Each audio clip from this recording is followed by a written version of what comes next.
English premier লিগের club Leicester সিটির এক ফিচার লেন্থ ডকুমেন্টারিতে উঠে এসেছে বাংলাদেশ ফুটবলের পোস্টার বয় হামজা চৌধুরীর শেকড়ে ফেরার গল্প, যেখানে জাতীয় দলের জার্সি গায়ে কোটি ভক্তের আবেগ যেমন ধরা পড়েছে, তেমনি মাঠের বাইরের এক অনন্য দৃশ্য বিশ্বমঞ্চে তুলে ধরেছে ক্লাবটি।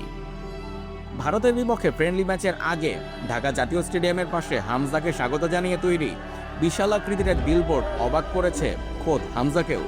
আর এই গল্পেই লেস্টার সিটির ক্যামেরায় উঠে এসেছে বাংলাদেশে হামজা ক্রেজ এবং বাংলাদেশি ব্র্যান্ড বিকাশের সেই বিখ্যাত হামজা বোর্ড।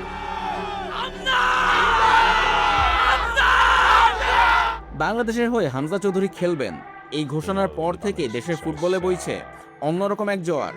মাঠের এই তুমুল উন্মাদনা সরাসরি ক্যামেরাবন্দি করতে বাংলাদেশে এসেছিলেন লেস্টার সিটির একজন ভিডিও প্রডিউসার এবং সিকিউরিটি টিমের সদস্য।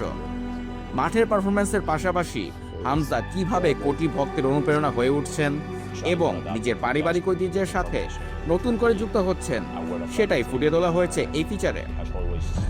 ডকুমেন্টারিতে দেখা যায় হামজা চৌধুরী কেবল এই উন্মাদনা ফিলই করছেন না, বরং ভক্তদের মতোই সেই আবেগটাকে অন করছেন। ভারতের বিপক্ষে ম্যাচের আগে ঢাকার জাতীয় স্টেডিয়ামের পাশে হামজাকে অনুপ্রেরণা যোগাতে দেশীয় ব্র্যান্ড বিকাশ তৈরি করেছিল 150 ফিট দীর্ঘ এক বিশালাকৃতির ব্যানার, যার ওজন ছিল 1000 কেজিরও বেশি। সেই ব্যানারে দুই হাতে বাংলাদেশের জাতীয় পতাকা উঁচিয়ে ধরে আছেন হামজা। লেস্টার সিটির করা সেই এক্সক্লুসিভ ফুটেজে দেখা যায় হামজা নিজেও এই বিশাল আয়োজনে বেশ অবাক ও রোমাঞ্চিত। তিনি মোবাইল থেকে সেই বিলবোর্ডের ছবি তার এক ক্লাব সতীর্থকেও দেখিয়েছেন।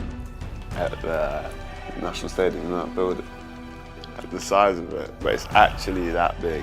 একজন বিশ্বমানের ফুটবলার যখন বাংলাদেশের লাল সবুজ জার্সি গায়ে জড়ান, তখন বদলে যায় পুরো ফুটবল সংস্কৃতির আবহ।